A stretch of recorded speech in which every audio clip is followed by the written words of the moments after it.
Hello, hello. Hi. How is your Wednesday? Oh, it's good. It's great. You'll see me bouncing around sometimes because I have a yoga ball as my chair. How's yours going? Good, good. So far this week's been good. Awesome, awesome. Yeah, so we're going to talk about saying no. Yeah, and the power of saying no. Power.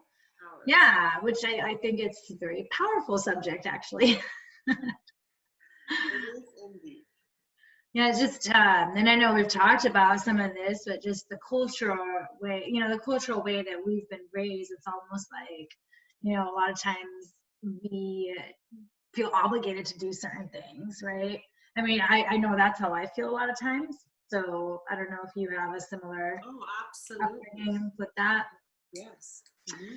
Yeah, and so that's why I've done a lot of work in this because for me personally, after, my whole brain tumor journey, I realized that I need to make myself first in order to have, like health first, right? And so there's such power in saying no when things seem to be out of force or obligation. Because when you're doing something out of obligation, well, what comes afterwards is like frustration and resentment, which again, that can create dis-ease within the body.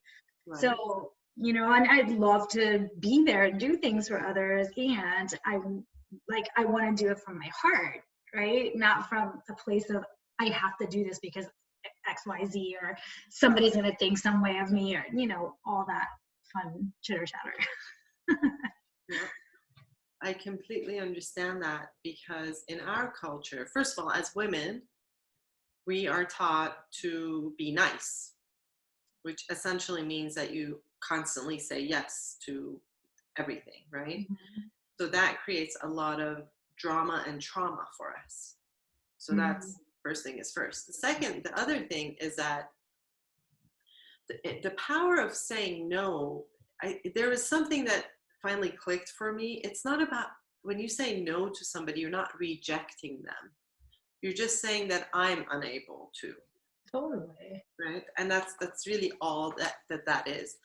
And so we come from a collectivist culture. So in a collectivist culture, like saying no is not even an option, because if somebody asks you something, that means that they think so highly of you that they've asked you to do something for them or go someplace with them.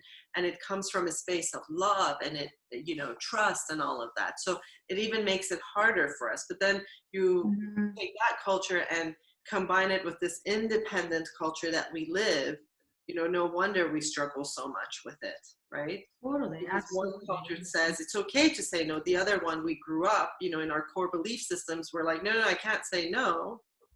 Yeah. Right?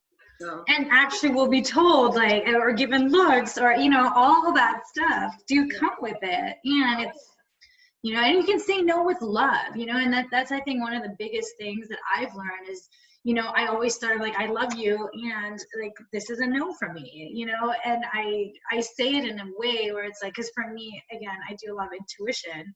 So if I want to do something and my intuition's like, no, I'm going to follow my intuition despite whatever else is going on, because I know for my highest good, it's not going to serve me. And I did that quite a bit during chemotherapy, and there were days I cried because my intuition was a no, and then later I found out, oh my God, thank goodness I didn't go, because, I don't know, like a bunch of people were there, and there's a bunch of people that were sick, and, at that point, the last thing I needed was to be around sick people, right?